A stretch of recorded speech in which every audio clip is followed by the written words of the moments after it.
Bienvenidos una vez más a The Horror Show Podcast. Hoy, como siempre, como cada martes, volvemos con el formato de vídeo de recomendación, en el que, como no, casi todas las recomendaciones que vamos a dar va a ser siempre del género que más disfrutamos aquí, y ese es el terror. En el vídeo de hoy, en el capítulo número 11 de este podcast, voy a hablar de una película, un videojuego y un libro de terror, los cuales sinceramente me sorprendieron gratamente en el momento de descubrirlos, ya que no eran precisamente conocidos ni muy aclamados por la crítica. Dicho todo esto, doy la advertencia de cada capítulo en la que digo que a partir de ahora, desde este mismo momento, busquéis una buena manta o una buena almohada con la que taparos los ojos, ya que todo lo que veáis, escuchéis o hagáis es bajo vuestra propia responsabilidad. Sin más dilación, procedo a dar paso al capítulo número 11 de The Horror Show Podcast, titulado A veces todos nos volvemos un poco locos. Y empezando la recomendación del podcast de hoy, empezamos con la película. Para la película he escogido una que para mí es una película de culto y sinceramente cuenta con uno de los mejores actores que yo he visto personificar en la historia del cine, como es Mark Duplass. La película que tratamos hoy se llama The Creep, Creep en todo caso, salida en 2014 y a día de hoy tiene una secuela, una segunda parte y se está escribiendo una tercera. Hoy por lo pronto vamos a hablar únicamente de la primera. Dicha película nos traslada al siguiente guión, en el que un joven camarógrafo responde a un anuncio online sobre un día de trabajo en una ciudad remota para registrar los últimos mensajes de un hombre moribundo. Cuando nota el extraño comportamiento del hombre, comienza a cuestionar sus intenciones.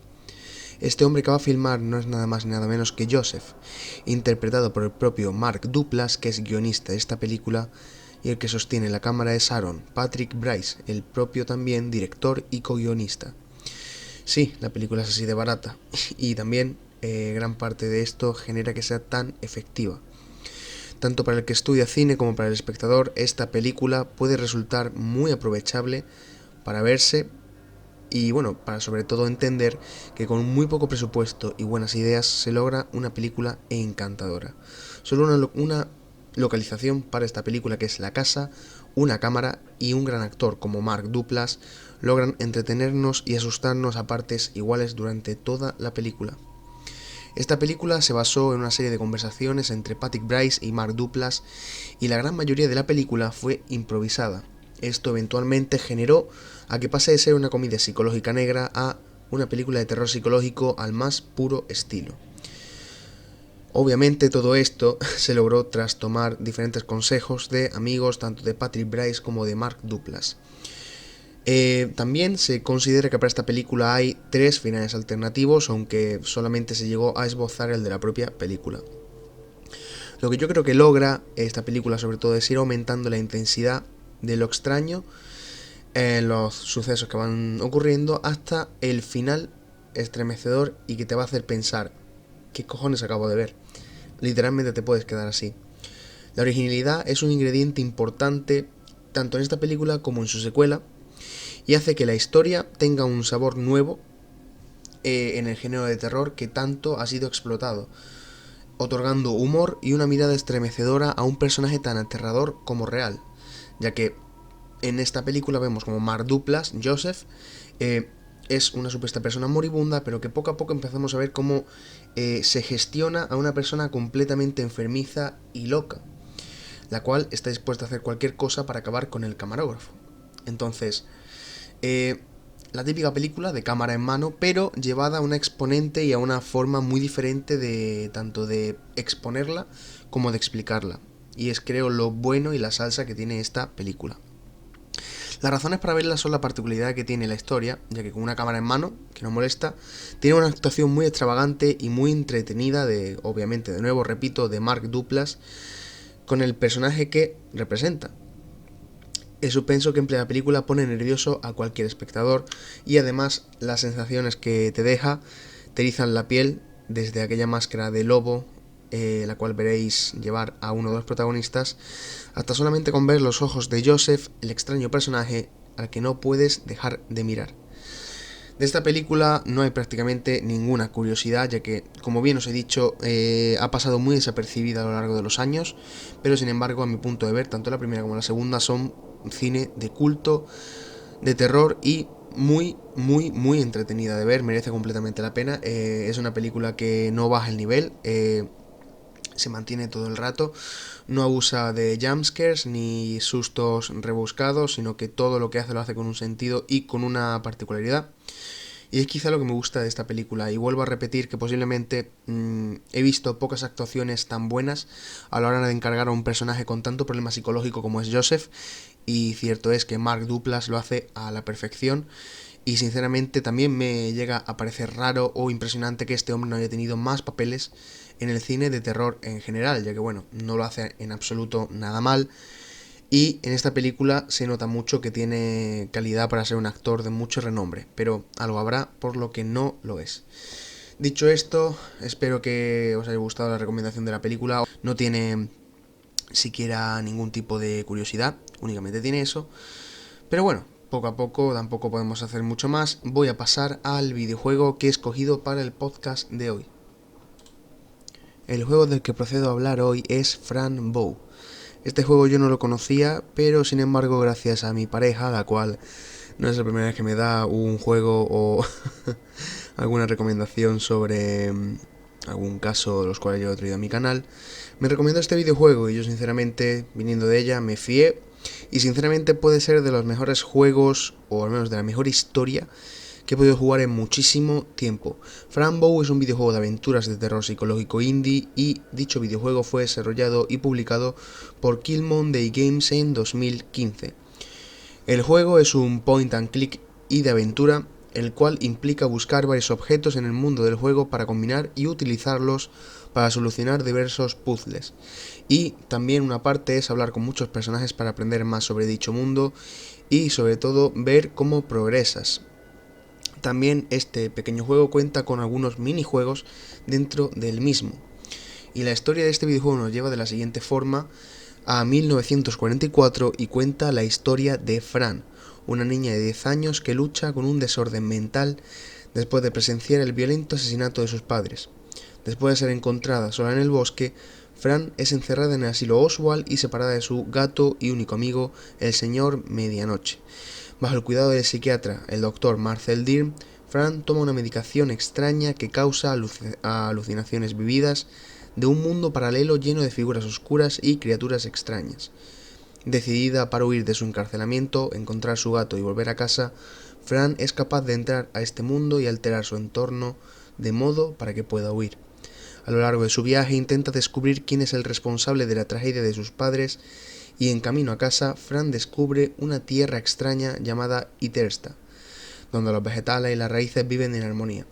Después de irse de Itersta, conoce a una criatura llamada Idwar, y esa criatura es la que le ayuda a encontrar al señor Medianoche poco a poco. Durante este juego, la realidad de Fran parece colapsar y no puede notar la diferencia entre lo que ve a causa de las píldoras o lo que ve sin ellas. Esta es la forma en la que la pequeña sinopsis del juego nos va poco a poco metiendo en lo que es la historia, y aquí cuenta muy poco de lo que os vais a encontrar, pero ya de por sí se nota que es un juego que tiene miga, que hay dónde ver y dónde coger, y sinceramente yo lo he disfrutado muchísimo. Creo que sin ir más lejos, para ser el tipo de juego que es, lo que es el gameplay y la forma de jugar, déjalo aparte, fíjate en la historia es tremenda. O sea, hay unos momentos que, como le digo yo, tiene una ida de olla tremenda y piensas que es un juego muy relajadito y no, en absoluto. O sea, en eso sí sorprende mucho y creo que es el toque de gracia de este juego, que empiezas jugándolo pensando que es una cosa y cuando empiezas a ver todo te das cuenta que no tiene nada que ver. Este juego tiene muy pocas curiosidades, pero voy a dar algunas, y para empezar la que voy a decir es que el juego está desarrollado por dos personas. Ya he dicho que fue desarrollado por el estudio sueco Kill Monday Games, pero ese estudio está compuesto por Natalia Figueroa e Isaac Martinson, los cuales son marido y mujer, y decidieron finalmente trasladar gran parte de los recuerdos y situaciones vividas por Natalia Figueroa en su niñez, adolescencia e incluso ya madurez para aplicarlas al juego. Como ya he dicho antes, la trama de dicho juego incluye elementos autobiográficos de la vida de Natalia. Y además ella describe que el proceso de crear este juego le sirvió de manera terapéutica para afrontar bastantes miedos y problemas que tenía desde hace bastantes años. Otra curiosidad es que el juego fue financiado a través de una Indiegogo crowdfunding, una campaña con la cual lograron obtener $28.295 en agosto de 2013. Este videojuego fue lanzado 2 años más tarde en ordenador en 2015 y para versiones móviles en 2016. Otra curiosidad también es que no solo Isaac Martinson es uno de los que hace el juego, sino que el soundtrack de dicho videojuego está hecho enteramente por él, en las cuales son 45 pistas musicales. Y ya no solamente que el juego esté hecho por 2 personas, sino que esté hecho por 2 personas y una de ellas se ha encargado completamente de lo que es el soundtrack, que sinceramente la música que da este juego te mantiene mucho en tensión y te hace como entrar más dentro de toda la historia. Y la última curiosidad es que Frank Bow, siendo un juego en un crowdfunding con una campaña que apenas se hizo con $30.000, vendió 10.000 copias en su primer mes de lanzamiento y este juego recibió en Metacritic una puntuación de 70 sobre 100.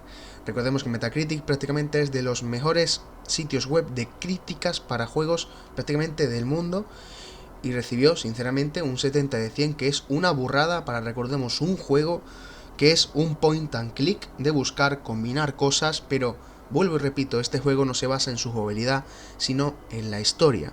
Una historia tremenda donde vas viendo el punto en el que una persona, tras muchos años de problemas mentales, empieza a no saber distinguir lo que ve o lo que no ve, y si es por lo que toma o por lo que no toma.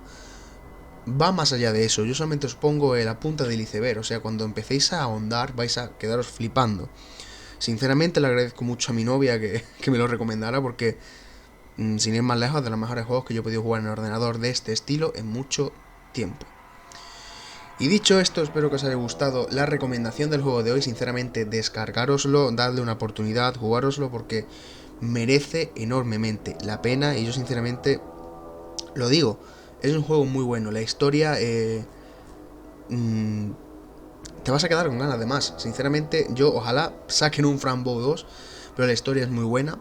Y demuestra muchas cosas y te hace entender muchas cosas de las personas que tienen problemas mentales o han sufrido diferentes problemas a lo largo de su vida. Entonces yo es un juego que recomiendo sí o sí.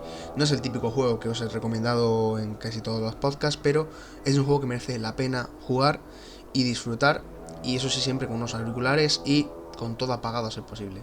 Así que dicho esto, procedo a hablar del libro que he traído para hoy. Bien, y el libro que hemos cogido para la recomendación del podcast de hoy es La Casa Infernal de Richard Matheson. Diréis, qué raro, no es un libro de Stephen King. Sí, creo que llevo 3-4 capítulos hablando únicamente de Stephen King, pero a ver, es lo que tiene que ser mi escritor favorito, pero esto tiene un sentido del por qué lo he hecho así. Este libro fue como la primera, fue la primera novela moderna de casas encantadas como tal. Pero claro, ¿qué ocurre con esta novela? Que esta novela, en una parte, Stephen King afirma que es la novela de casa encantada más terrorífica que jamás ha leído. Además de decir en varias ocasiones que se inspiró en gran parte de lo que esta novela cuenta para su idea de El Resplandor. Así que, como veis, si una persona como Stephen King habla y también de una novela así, y además fue una de las cosas que le dio pie a hacer a una obra de arte como fue El Resplandor, yo me tenía que leer este libro por narices. Pero bueno, dicho esto, voy a parar ya y voy a empezar a daros con la hipnosis de este libro para ver si consigo hacer que tengáis las mínimas ganas de leerlo y sobre todo que os guste lo poco que os explico. En la historia tenemos a un millonario moribundo, el llamado William Reinhard Deutsch, que desea conocer la verdad sobre si hay vida después de la muerte.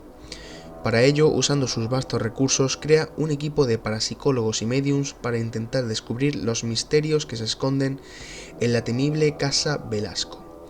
La Casa Velasco recibe su nombre por Emeric Velasco, un depravado y oscuro personaje que realiza en la casa actos de perversión y sacrilegios de todo tipo, y que aparentemente es responsable también del encantamiento de dicha casa. Se dice que la Casa Velasco es la más encantada del mundo y ya en varias ocasiones equipos similares han perecido debido a la maldición de esta casa. Esta vez Lionel Barrett, físico y parapsicólogo, y su esposa Edith acompañan a los mediums Tanner y Fisher para intentar descubrir el misterio que se esconde tras la casa. Todos necesitaban el dinero desesperadamente y todos saben que pueden morir en el intento. Aún así, poco a poco el ambiente enrarecido de la casa y sus alrededores va afectando a los personajes, corrompiéndolos. Y qué casualidad, esto nos recuerda a un tal Jack Nicholson poseído en El Resplandor. Aquí dejo la pequeña trama. Para mi gusto el personaje más rico es el de Barrett, por el hecho de ser el racional del grupo. Me encanta también el personaje de Edith. Edith ni es científico ni es medium ni se ve metida ahí por acompañar a su marido a conseguir el dinero. Y desde luego es la que peor lo pasa, porque intuye más que sabe el mal que les acecha. Y ruega todo el rato al frío Barrett que se larguen. Los diálogos son estupendos, traslucen la tensión que viven los personajes, que además se enfrentan bastante, ya que tengamos aquí el concepto que hay mediums, personas que creen en los espíritus, contra científicos, únicamente ciencia, y también las descripciones se van haciendo más opresivas con el paso de las páginas. Creo que Matheson crea en esta novela un modelo que las películas de terror y las novelas posteriores van a seguir de forma más o menos canónica. Así que igual alguien lo encuentra básico, pues inventa aquí un lenguaje que todo aficionado al terror conoce de sobra, pero que Matheson crea lo racional contra lo espiritual, el imprudente contra el temeroso. Poneos a ver terror adolescente y creo que lo vais a ver a cada rato. Califico este libro como muy bueno en vez de como imprescindible, porque no a todo el mundo le gusta el género de terror, pero si te gusta debes leerlo. Lo mejor para mí del libro, Barrett y los diálogos con los mediums. Y Edith, obviamente. Lo peor, el final. Creo que el final sinceramente se carga gran parte del libro y hace que, como he dicho arriba, de ser un libro completamente imprescindible para cualquier persona, ya no solamente para un amante de terror, se queda en un libro muy bueno, pero para la gente que le gusta el género de terror. Lo releería, sin ninguna duda. Me lo leí una vez, me lo he vuelto a leer. Sinceramente me lo releería una tercera vez porque merece completamente la pena. Y lo recomiendo, como ya he dicho, a todo amante de la novela de terror. Si no te gusta, sinceramente es un libro que yo creo que no debes leer. No por nada, sino porque, bueno, como ya he dicho, el final me deja un poco frío y hace como que pierda el interés completo en lo que he tenido que leer antes. Por eso, ya lo he dicho, pasa de un libro completamente imprescindible a un libro muy bueno para la gente que le gusta el terror. Pero, si te gusta la literatura de terror, tienes que leerlo sí o sí. Y ya, habiendo acabado la recomendación del libro, y obviamente sí, creo que entendéis, hay muchos libros de los que no puedo sacar curiosidades porque es muy complicado, pero os doy una especie de explicación más extensa sobre lo que me gusta y lo que no del libro. Dicho esto, procedo ya a dar final a la parte de recomendación del podcast y ahora toca la parte que a muchos sé que os encanta, que es la parte de la experiencia paranormal. Bien, procedo como siempre para el final de cada podcast a contaros la experiencia paranormal que esta noche nos ampara. Como siempre digo, la experiencia paranormal que voy a proceder a narraros es completamente real y verídica, ya que no gano nada mintiéndoos o engañándoos. Así que sinceramente, quien se lo crea, está en lo cierto, yo no voy a mentiros, y quien no lo crea, pues te puedes quitar el vídeo, no te voy a decir nada más. Tras esto procedo a explicaros la experiencia paranormal, la cual me comentó una vieja amiga con la cual tuve el placer de estudiar durante más de 10 años de mi vida. He pasado muchas tardes en esa casa, ya que su madre y la mía eran muy amigas, y he pasado muchas tardes, como ya he dicho, haciendo los deberes con ella. Recuerdo que ella tenía un abuelo, el cual desgraciadamente pasó a mejor vida cuando yo tenía 13 años, y me comentó que uno de los días posteriores a su fallecimiento, apenas se me han pasado 2 o 3, empezó a escuchar ruidos raros en el cuarto donde ese hombre solía descansar los días que se quedaba en su casa. Ella, pensando que no era nada, que sería simplemente el estrés y el momento de luto, pues decidió no hacer caso a esos golpes. ¿Qué ocurre?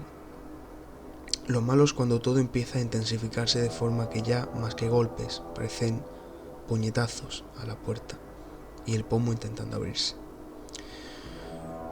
En ese punto ella nunca ha sido creyente de ese tipo de cosas, nunca. Siempre que algo le puede ocurrir, lo sé por experiencia propia porque la conozco, siempre ha dicho, no, puede ser por tanto, puede ser por cuanto. Nunca achaca a que haya algo más. Y en ese tiempo, según me contó, estuvo mucho intentando darle un significado lógico. Lo malo fue uno de los días que estaba completamente sola en su casa y comenzó a escuchar esos puñetazos y ese intento del pomo por abrirse. Y ella estaba en el pasillo que daba a esa puerta y ella vio como la puerta movía hacia adelante y hacia atrás por los golpes repetidos y el pomo hacía giros y giros y giros por intentar abrirse. Segundos más tarde su madre entró por la puerta de la casa y observó exactamente lo mismo que ella había visto. Una puerta dando golpes y un pomo que hacía por abrirse de manera brusca. Segundos más tarde, tanto ella como su madre estaban completamente petrificadas, no sabían qué decir ni qué hacer. La puerta se abrió y en ese cuarto no había absolutamente nadie. Desde aquel entonces, ese cuarto lo tienen prácticamente cerrado, usado como trastero y con la llave echada. Y por lo que me contó hace muy poco, cada vez que requieren de entrar por algo, suelen entrar dos personas juntas, porque no se fían ni siquiera de entrar solas. Aquí el consejo que yo os doy es que si notáis algo y si pensáis que es un familiar,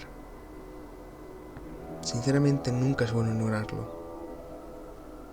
O sea, tampoco sabes lo que es, pero nunca trates de darle nunca trates de darle otro significado al que tú sabes que tiene. Nunca trates de autoconvencerte de lo que no es, porque no logras nada. No vas a tener menos miedo, al contrario, posiblemente tengas más cuando ocurra. Y dicho esto, espero que os haya gustado la experiencia paranormal. No he dicho el nombre de mi amiga porque sinceramente no le apetece que se sepa su nombre en público, yo lo respeto, así que bueno, muchas gracias, anónima, por contarme esto, porque es verdad que han sido muchos años en tu casa, he conocido a ese hombre y bueno, por lo menos me das un material para poder hablar aquí. Dicho esto, espero que os haya gustado el podcast de hoy, que os hayan gustado las recomendaciones, que os haya gustado todo. Como siempre digo, estad atentos a las redes sociales del canal, estad atentos al canal, voy a seguir subiendo tertulias, tengo una sección nueva preparada la cual creo que os va a gustar porque trata de verme sufrir, ya iréis viendo tarde o temprano cuál es, no queda mucho para que la veáis. Y sobre todo me despido como siempre diciendo que antes de iros a dormir, vigiléis cada pequeño hueco en vuestro cuarto, ya que posiblemente cuando apaguéis la luz y os vayáis a dormir, alguien os vigile. Esto ha sido The Horror Show Podcast, el capítulo 11. A veces todos nos volvemos un poco locos y nos vemos en el siguiente capítulo.